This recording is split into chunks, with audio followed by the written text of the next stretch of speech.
D Interviews Kentya, Bukola, Arami, Missy D Kentya, Bukola, Arami, Missy D.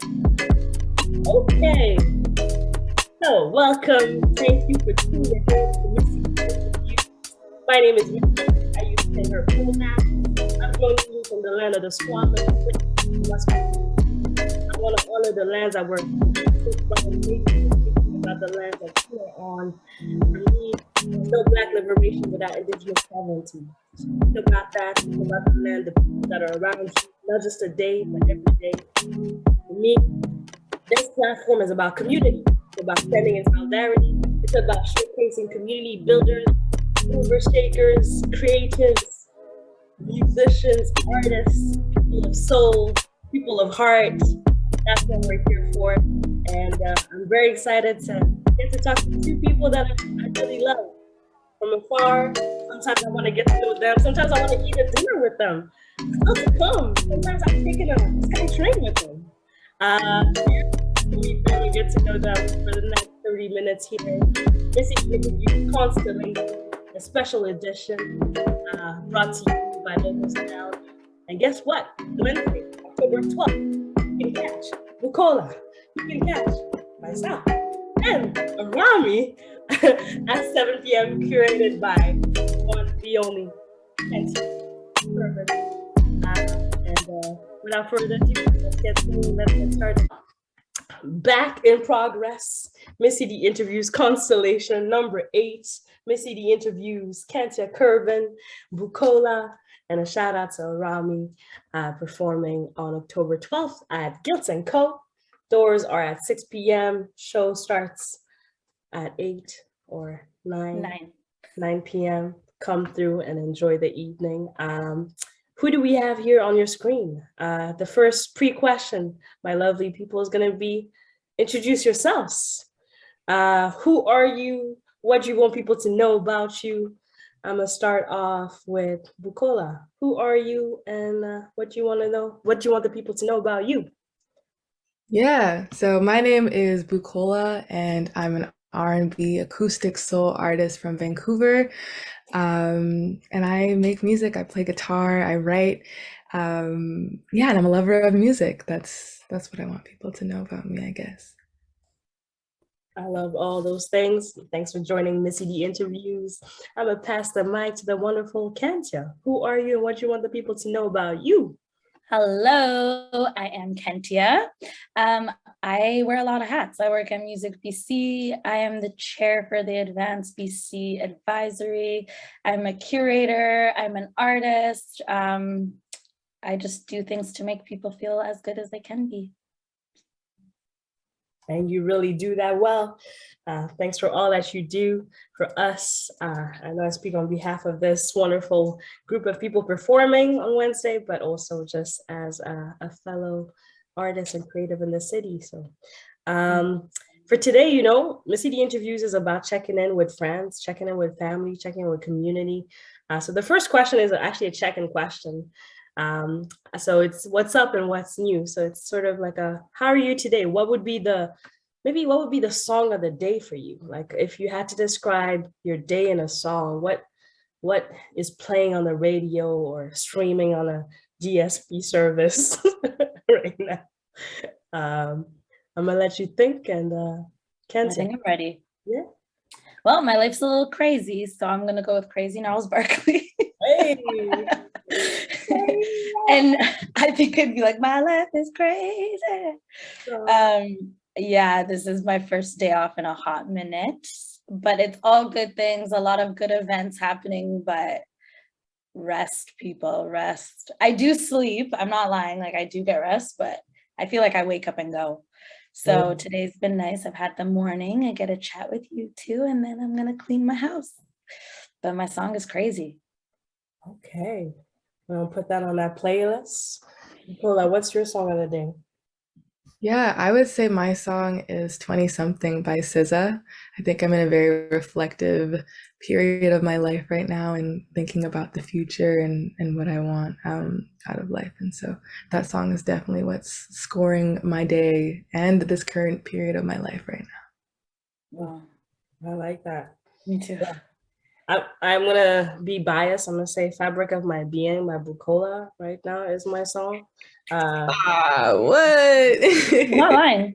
I did start my day by listening to that, and I'm gonna end this episode with another song, one of my favorite songs, by Arami. So you'll check Oh my God. later in the interview.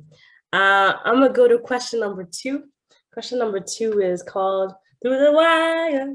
Did it let me through the wall? And it with you. I ride it, get off. Through the wire. This morning voice cannot sing that song right now, but Shaka Khan can. With justice. Some people know it as "Through the Wire" by Kanye West, but actually it's "Through the Fire" by Shaka Khan, a sample that I love. In this activity, I'm going to give you a random year. We're going to go through the wire, through time. And I want you to think about something that stands out of that year. Maybe there's someone that really you want to give a shout out to, or maybe just give us context, a setting. Where were you? What were you up to? And sometimes you want to move forward because life continues and you want to pass through that year. Just say pass and I'll give you another year. If you're like, nah, we're not going to go there. So I'm going to start us off. I'm going to give you a few years because we're only 3. And guess what? You can give me a year too. So I'm going to start with Bukola. Let's go to, what were you up to in 2014? Oh, 2014, I was 12.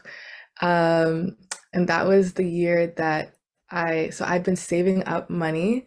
I called it my future career savings bucket. It was an ice cream bucket. And I was saving up money for a guitar.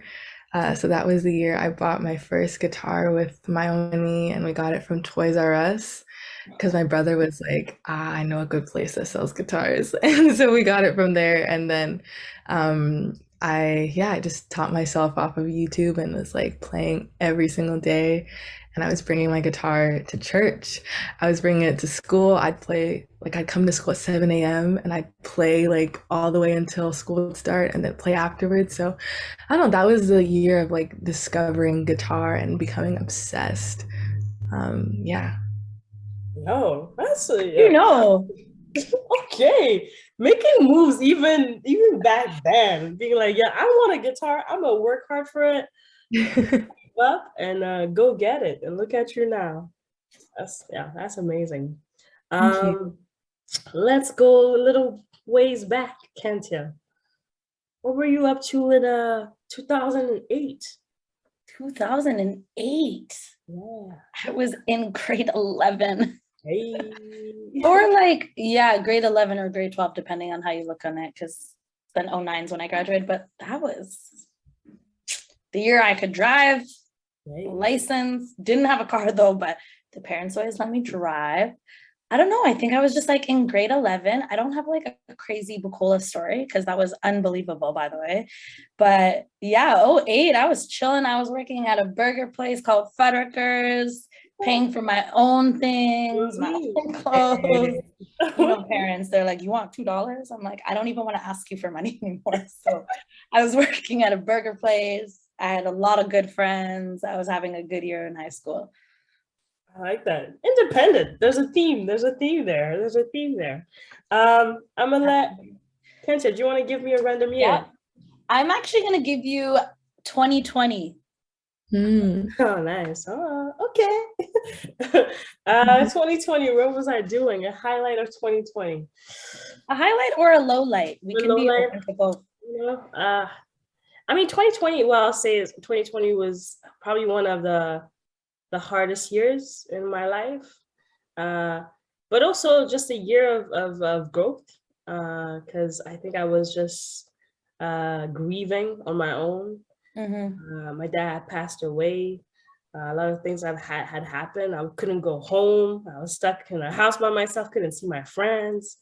So it wasn't a very pleasant year. And somehow I still recorded a project that dropped the week of the lockdown called Yes Mama, but suddenly that project I think changed my life in many ways. So with Wow. light and darkness came some growth, you know. Wow. Yeah. Damn. 2020. Oh, and the pandemic and you know, COVID. I was happy you didn't even mention it once.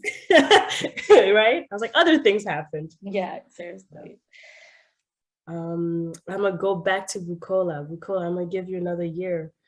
Let's see. Let's go to 2019.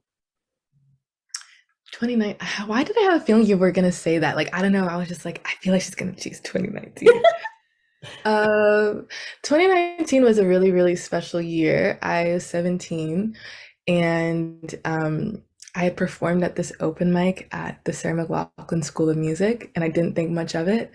And then I'm doing my shift at Playland in the summer, working the wooden roller coaster, like the little baby one. And I get an email, and they're just like, Sarah McLachlan, like, saw your open mic video and wants you to perform at like this event that she's doing in support of the school. So that was really sick, and I got to meet her, and she's so awesome. So it was like one of the first times like getting to meet someone that I look up to in the industry, which was really, really awesome. So yeah, that was like out of body experience. Yo, this life. Okay. This girl. Yeah. I love this game. This is one of my favorite rounds because I get to like see snippets of your life a little bit here and there. So I'm gonna get another snippet from you, Kentya. I'm just trying to remember my years, to be honest. I'm like... Yo, I mean, let's give it to them. Let's go a little ways back. Can we go? Let's go to 2002. What? Hey, oh, my birth year. Yeah. What is that? How many years ago is that? That's like 20 years 20 ago. years ago? Yeah. You know, I was just 11 years old. That was your birth year? Yeah. That's what I'm saying. Wow, I got a decade on you. Yeah. What was I doing at 10? I was just a wild girl, probably doing cartwheels on the grass. Yes. You know when you stand, like, you know when you park a car and there's like the little thing, I used to always do cartwheels on that. I was just a hyper kid. I was playing soccer, smiling so big. Everyone always remembered me because I was like so extra. Yeah, no, I feel like it's just like childhood. I miss being a kid. Every time I see kids, I'm like, you're so lucky. You barely have to think about things. Like, you get to just go live this free life, go play soccer if you want, go to the park. Those are the days, like, also, like, no cell phones were even in my life or my parents' life, or anyone's life, to be honest. Yeah. You go to your friend's house, you're knocking on the door to see if they can play. You're memorizing everyone's home number because that's just, it's in your brain, you know, things like that. So I feel like I was just 10-year-old little Kentya. Oh, I see that energy in you though, you know, you still got it. You're still doing those cartwheels. But I love being a homebody now though. So don't get it twisted. If I get a day off, I'm like home. Oh, that's it. Yeah. I like it. Bukola, you get to give me a random year as well. Okay. I'm gonna give you 2013. Ooh, 2013. 2013, I think I was in my third year of university. So I was figuring out, you know, how I'm gonna finish this degree of science and also figure out what I want to be. Kind of that 20-something SZA song is playing definitely in my head around that time. Be like, yo, who am I gonna be? What do I want to do? I don't want to be a doctor. Should I tell my parents about this? So it was a lot of it was a lot of that. But also like performing a lot. I think I was like, that was the first year maybe I was like trying to perform outside of UBC. You know, I had done a lot of open mics. I had done my little freestyle sessions with the the Rappers Without Borders at UBC. And then that year I was like, oh, who's downtown? So I went to my first freestyle sessions downtown around that year. Good year. I believe we've gone through 2 rounds of questions. So I'm gonna move on us through our 3rd round, which is another favorite. That thing, that thing, that thing. It's a rapid fire round question. It's fun facts. I just want to get to know you. Really, this is an excuse to just get to know you through Zoom, and hopefully one day I do this in person, like interview style. So I'm gonna ask you that thing, that one question, and then tag the next person, and we'll go in circles till the end of the questions. So starting off with Kentya, what's one thing that's your pet peeve? When people don't answer their emails fast. Artists. Bukola, what's your pet peeve? My pet peeve. It's been my dream to answer that question, by the way. No. I don't know. When people like click their nails, like the sound of it like really irritates me. And my siblings do it all the time, and I'm just like, oof. Yeah, that's my pet peeve. Missy D, what's your pet peeve? That's a good one. You know, I'm gonna add that to my list. It's true. I love that. I Yeah. just cut my nails off, so I'm like, I wish I could. That's true. It's not a great sound. Definitely when people chew with their mouth open, it's not my favorite sight. But you know, I get used to it sometimes. That's one of them out of the many times I've answered this question.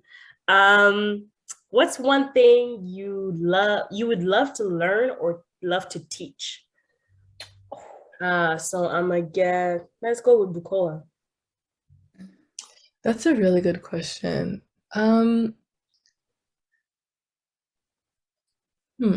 Okay, something that like I would love to learn would definitely be Yoruba, which is the language that my parents speak.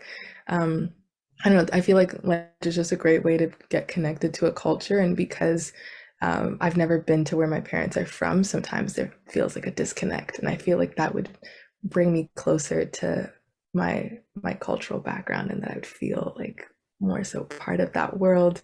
Yeah. Kentya, what is something I think I want to be a motivational speaker sometime in my life. Just whether like it's just like owning it or trusting yourself or just like the fear of things or just even like artist development or something like that. But I definitely can see a big room and just me being like, let's talk, but like keeping it real at the same time. I like that. I see it. Me too. Both of those things for you. I see it. Missy? You know, I come up with these questions, but I don't even know the answers sometimes. What would I love to learn or teach? I mean, this is inspired by CQ. I think like the science of your voice. I'd love to learn that. Like that CQ, who's a vocalist, really taught me a lot about like, how to use your voice, but also understand what your voice is doing or what your vocal cords are doing so that you can take care of your voice and, you know, make it last through a tour, make it last through a legacy, a lifetime of you making music. So yeah, that's something that I've been wanting to maybe read a bit about more. Let's go with Really good what's one thing? Let's go with this last one. What's one thing you do before or after a performance or a show? Even as a curator, maybe there's something that you do, Kentya. So yeah, let's start with you. Okay. Before I would perform, I would go to the washroom. After I would perform, I would go to the bar. That's literally what it is. Like, I don't know. I feel like I finally get like to shake it off. I feel like because imagine if I was like trained by CQ, you would see me in a corner being like, like, I do like 2 seconds of it. I'm like, okay, just get me on the stage. Like, because like once you're on the stage, you kind of black out. But yeah, I think before it's like washroom, after straight to the bar for honestly a whiskey, but that's me. Bukola? Before, the question is before a show, like what do you? Before or after a show, yeah. Do you have a routine, a ritual, practice? Yeah, I really like drinking hot water with like lemon and honey because I feel like that like really helps the voice. And then I'm someone who gets like really, really, really nervous before shows, and I like being alone. And so like I will typically find the spot where nobody is, and so that I'll just like practice or go over things. I realize though sometimes people think that like I'm not okay, and they're just like but I'm just like nah, I just need like to be alone to get into the vibes kind of thing. And then I pray. I'm a very spiritual person, and Christian, so I like to pray, and that gives me just like the reassurance that I need that I can do it. Missy D, what about you? What do you do before a show? I feel similar to both of y'all. It's a combination of both answers. There's a little bit of the moment I'm the most stressed is usually the anticipation of performing. It's like I had never done it before, or it's the first time again. So I get pretty nervous. These days I've tried to put some vocal warm-ups in there into my routine. I've tried to put a little moment by myself. I'm a low-key, high-key introvert. So I need to charge up because I know I'm about to give the most extroverted version of myself. And then putting some intentions out there as well into the world, into what I want this performance to be with the band. And then after the show, usually like it might be hiding for 10 minutes. Yeah. Usually hide. A good definitely Good time. When the room is open, then I'm like, oh, where do I go? But usually I hide for 10 minutes and then I go out and like thank people, give some gratitude and drink something with some friends. So see me there Wednesday, October 12th. My biggest thing about a show after is like, obviously we live in Vancouver. There's not like thousands of Black people in the crowd. So people know right when you get off stage, you were the person performing. So like, I also like to get over that part, like going into the crowd and letting all the new fans come up to you and do the thing. And then you're like free for the night. And, like after 20 minutes, you walk by somebody, they go, that was so good. You're like, thank you. But like, right when you get out, like people are just like ready to attack you. And I'm, can I get that part over with? Yeah, it's true. But it's also learning. I don't know about y'all. I don't know if it's like I've had to learn how to take compliments. Is that Of course. Receive compliments. It's a good thing. Which takes time. I'm work in progress. Sometimes I'm like, yo, this is overwhelming, but also like, hey, like you put in work, you did that. Yeah. You bought that guitar at Toys R Us. Now look at you. Guilt and co-state. Dead. You gotta receive the compliment. Be like, yeah, you're doing that. You sound amazing. So I'm excited for Wednesday. And I'll keep in mind those routines for Wednesday and ask also Arami what he usually does before or after a show. Can't wait. I'm gonna go to round 4. This one is called I Am Made of Stars, Stars, Stars. I am made of stars, Stars, Stars. A song by the wonderful friend I call Kimordo, featuring JB, the First Lady, and me. And what I like about that song, I think I really feel it embodies what Constellation is, which is, why be a star when you can be a constellation? It's community. It's knowing that, there's enough space for all of us to shine. And maybe there's people that have inspired you, people that you want to give a shout out to, that you're like, people need to go listen to this artist or go support this person or this business. This is your moment to give those shout outs. So I'm gonna pass the mic to Bukola. Who's inspired you in the past, or what people are inspiring you right now? Maybe it's someone on your playlist, or who do you just want to like give a shout out, be like, people go check out and support this person? And do you mean like specifically like artists or like just anyone in anyone, any stars amongst your constellation? Okay, there's like a few, but I'm gonna make this short. But yeah, I think one of the most important things, like as an artist, is having people you can ask questions and people you can vent to and just like, this is what I'm going through, and like please help, or just an ear to listen to. And like for me, that's a couple people. That's one, Kentya. Kentya has been like the sweetest. She has seen me at my all-time low, and We've she's had some phone calls. we had some phone calls, but she is really, really sweet and has provided like some incredible advice that like I keep with me so closely.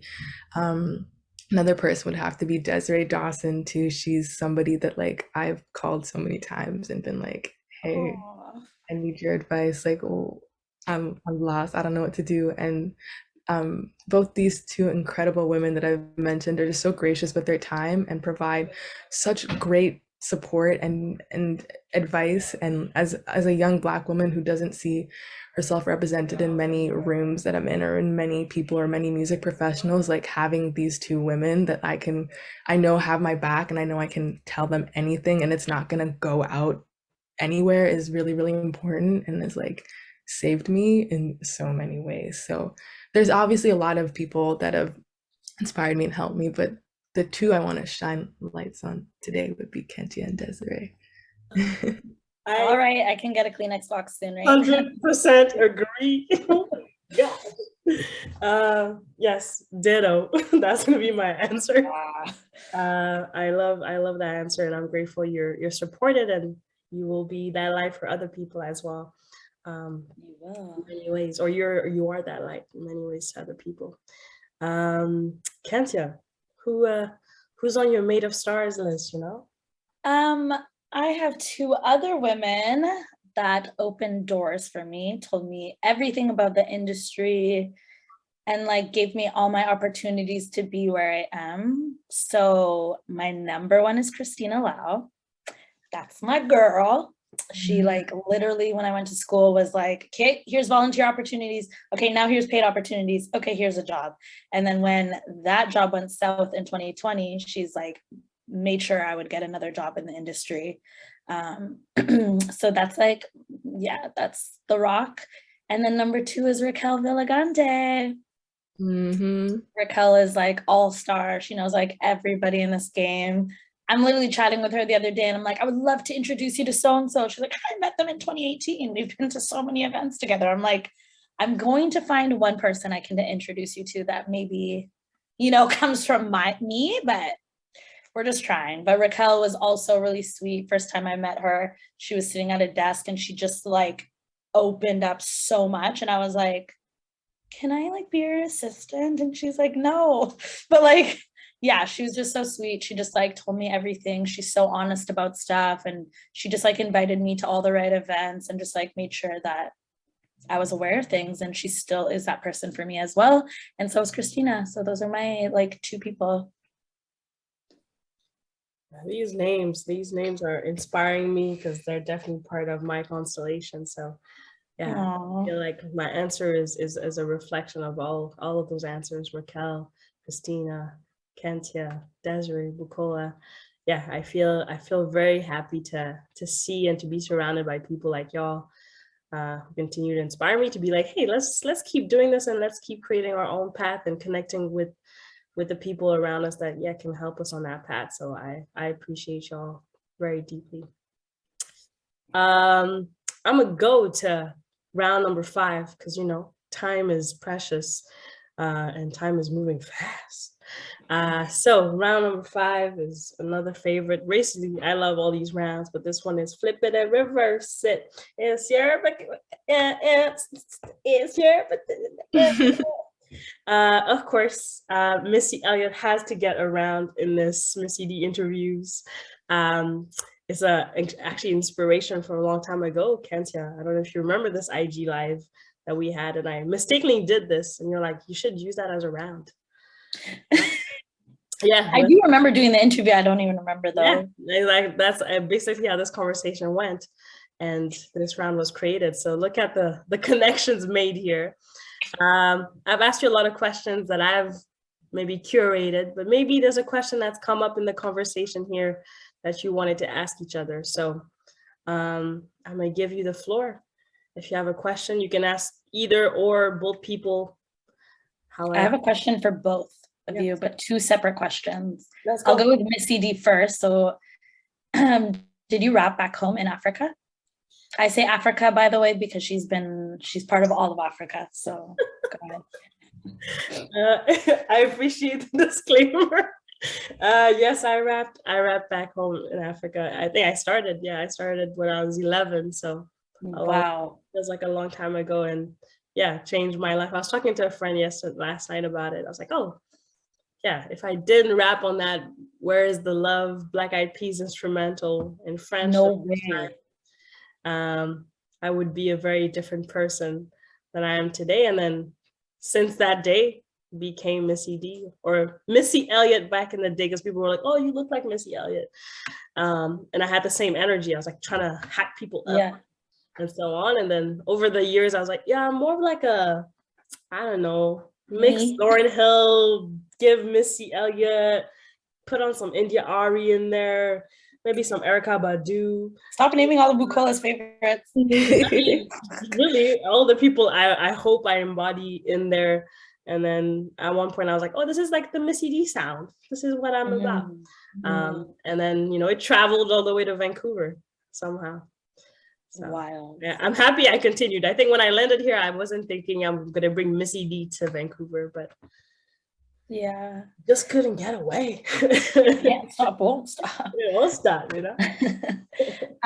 Okay, and then for Bukola, starting guitar is really hard. So what's your piece of advice to somebody who wants to go to Toys R Us, buy a guitar, and like, what's the success of being able to actually play the guitar? Because mine just sits there getting dust on it, and I can't pick it up. Like I'm just like, Yeah, that's a really great question.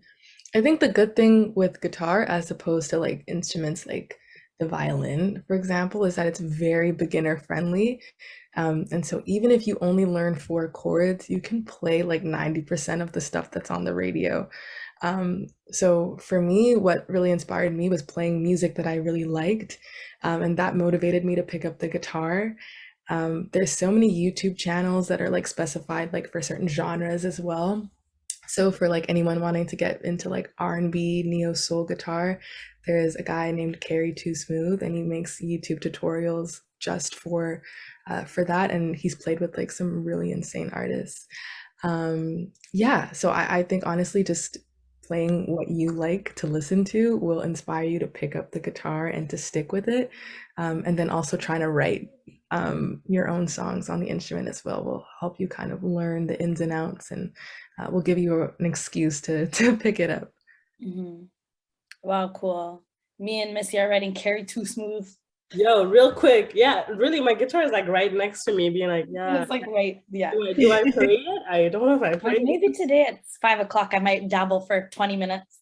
Yeah, I'm inspired. Carry Too Smooth. We coming. Kentya, should we do a jam? I think we needed Bukola to actually play the guitar. No, I believe in you guys. Like, you guys are too talented. Like, I know, like, one lesson and you'd be like Jimi Hendrix. So Okay. I believe I appreciate your belief in us. I'll be Bukola, 14-year-old at Toys R Us buying the guitar. That's like how I'm starting. That's how I'm starting, yeah, for sure. For sure. Bukola, what's your question for either or any of us? Yeah, it's for both of you. And I think mainly because you both are really strong on building community. And what is your dream for the Vancouver music scene? I think a lot of the times when it comes up in conversation, Vancouver sometimes is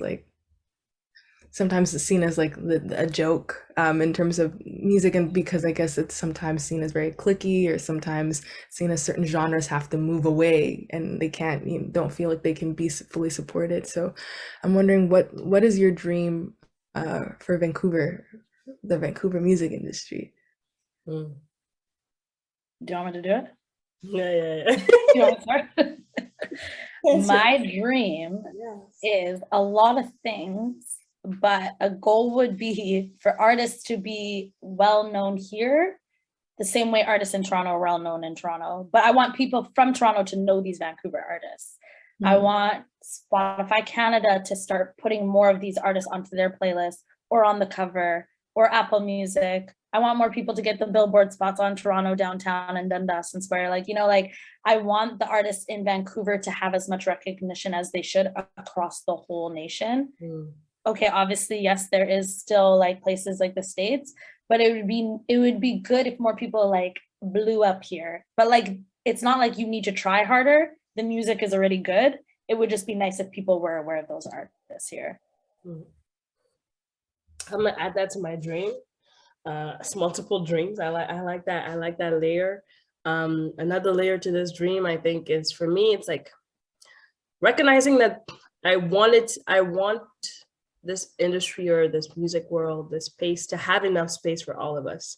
I always feel like it feels like there's not enough space for everybody. It's scarce. There's going to be one person on the bill, and even starting up, I remember only like I'd be the rapper girl representing all femcs on one bill. I'm like, yo, there's this other person you could hire, and there's like a quota or a number of people you could hire, and I'm like, I think there's enough people to go around and to build this community so that we can get that recognition, so that we can have other people blow up. And there's different levels also of success. So that's the one thing that I'm identifying of like, there is enough space, doesn't mean everybody's going to be on a billboard chart. But you don't have to be on a billboard chart. Whatever you define as your success is enough. And I hope that, yeah, more people can do that and those barriers can be reduced for them to go for it, you know? Yeah. Those are beautiful answers. What's your dream? It's a flip it and reverse it.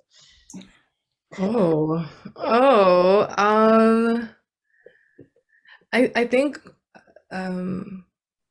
yeah, I guess being able to make it in Vancouver, regardless of your genre. I think right now, because I think Vancouver, like there's great musicians, so I don't think it's the musicians that's like an issue at all, but I think it's the opportunities for artists that are maybe, you know, doing certain genres where there might not be enough support for them. I think that's in terms of live music venues, you know, that are friendly to that sound and will attract crowds who are appreciative of that and who are going to understand it. I know in Toronto, like it's different because they'll have like major labels there, you know, and they'll have like, you know, representatives from like Apple, you know, Apple Music, like in the city, whereas Vancouver doesn't necessarily have some of those things. So yeah, I don't know. I think just the infrastructure for it to be feasible for an artist to make it in Vancouver without having to travel anywhere else to get that next level of success that they may be looking. Yes. I was gonna say, like, I think what sucks is we don't have those companies here. Like, we don't even have, like, Spotify is not here, Apple's not here, Amazon's not here, the labels ain't here. Like, there are labels here, but there aren't 40 other labels here. You know what I mean? Like, we don't have, like, as many as that. We don't have 100 producers working on the genres we're asking for, like, and especially people you can be comfortable with. You know what I mean? Like, so we can have a whole discussion on that another day. Yeah. Infrastructure, rebuilding the city, you know, we're trying, we're doing it, and I think we're part of it. So I'm excited to see, you know, what comes about every year, every week. I'm like, okay, there's things are moving, and you know, hopefully we don't have to move to build, like you're saying, Bukola. So I like these big dreams, and I believe in dreams. I'm gonna go to my last round because I promised y'all to get done very quickly, but maybe sometimes I lie a little bit. So my last round is called To My Younger Self. So this is a message to your younger self. So this could be, that 14-year-old Bukola, you know, doing that Toys R Us run through and being like, I'm gonna get myself a guitar Or it could be the lovely, 11-year-old Kentya doing some cartwheels and having the biggest smiles whenever she walks in the room. Or it could be yesterday you, because that's your younger self. Or you could be like, forget that. I'm gonna go to the future self. The message to your future self. So this is your moment, and I'm gonna think about my answer as well. So I'm gonna pass it. Who would like to go? Who wants to go first? I'm happy to go. I was Nice. just gonna see if Bukola wanted it. Okay. I'm gonna talk to my younger self, and I'm gonna say it's okay to start early. You always wanted this to be your dream, so you don't need to sit there and like wait till you're 24 to make it happen. You could start when you're 18. Like it's okay, and a lot of us have this background of foreign parents and or coming from another country. A lot of success is like a degree, which is fair. And like I went to university, but I didn't get a degree. But like maybe don't be so hard on yourself. Like even if you're in the world of university, like still find something that makes you happy. Like I'm from Saskatoon, so like maybe I could have started something there with the music industry and like found myself, but instead I moved to Vancouver and started school and then got into the industry. But I should have just started earlier the whole time. I should have been working with artists and things like that. So like just don't be afraid to start early. If there's other pressure coming from family and stuff like that, then just make sure you're following your passion, so you're still like fueling your heart and you're fueling your brain with the education part, obviously. But I mean, fueling your heart is still fueling your brain. So yeah, don't be afraid to start early. I like that. And hopefully it echoes back to you even on the days where you're like, hey, should I start now? And you're like, hey, don't be afraid. What? I guess I'm gonna pick up a guitar today. There you go. There you go. Those chords are coming. 14-year-old Toys R Us. I'm putting that hat on. I like it. The jam is happening soon. Bukola, does something come to mind? Yeah, I think a couple of things. I think the first thing is that it's not bad to have a vision and to tell people and explain to them what that vision is. I've had experiences in the past when I would try to, communicate certain things and I'd be told like, nah, you're pushing, you can't do this. Like, but you can, and that's what makes, like those artists stand out, like Beyonce has a strong vision and everybody is working on that vision. And that's okay. That's not bad, and if someone doesn't like the vision, that's okay. They can work on a different vision that they, vibe with. It's not your issue. And the other thing is to think for yourself.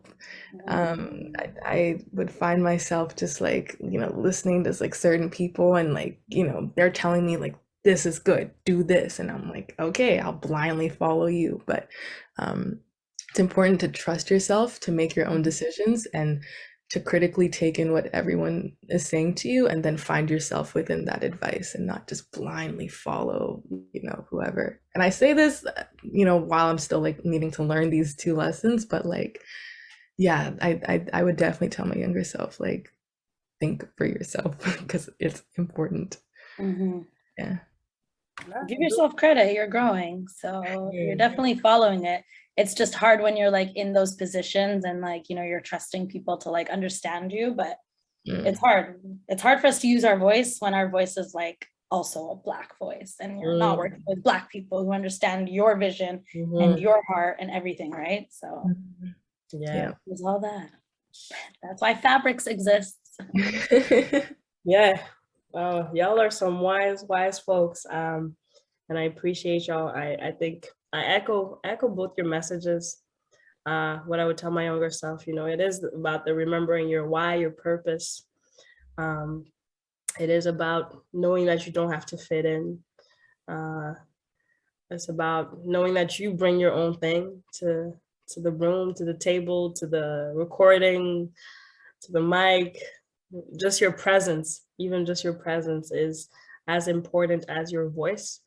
So those are things that I try to remind myself, and I wish I told myself, when I was younger, and definitely start early. Start believing early. I think I might have started early in some ways. Yeah. I don't think I believed in it, and until when people ask me how long I've been doing this, I'm like, you know, for real, like 5 years ago. that's real talk, because I think that's when I started believing in it, and I'm putting in the work for that. So that concludes our little messages to ourselves. I hope that, you know, you think about it when you watch this video. I might use it as a little teaser for this interview. But most of all, thank you for spending your Monday afternoon with me, and sharing more about the things that are your pet peeves. Make sure to reply right away when Kentya emails you, or just don't cut your nails right in front of Bukola. That might be the thing. But all in all, I'm very excited to see you again in person on Wednesday, October 12th at Guilt & Co., an event curated by Kentya with Bukola performing, Arami performing, and myself. And we're about to do this and showcase the lights, the stars, the constellation that make up this city. The way I like to end the episode is, of course, with a little track. So we're gonna jam to one of my favorite tracks, for real, in this city. I'm so curious to know which one. I think I know. You probably do know. I've listened to this song so many times. I don't think he knows this or understands this. But Arami. I knew it. Mr. Floetic. Oh, don't crack. Arami, the corrector. To be real with y'all, my circle very large, but the ones selected, so proud about where they from. I know for a fact, my black skin don't crack. They all think we sell that. No knowledge, just profit, mumble raps. Say they don't work, but they don't know the struggle, never felt that hurt. Now it's not whether they believe you, no need for that belief, they will see you. Eyes don't lie, that's one thing. You shine and catch at least one of them. That chain, that ring you rockin', stuntin' is your problem. Society's got us thinking, the more designer, the more you win the wrong. In this nation, my education too real, too blatant, realer than anybody contemplating. My destination, the skies, where the time's no limit. Beats and rhymes are in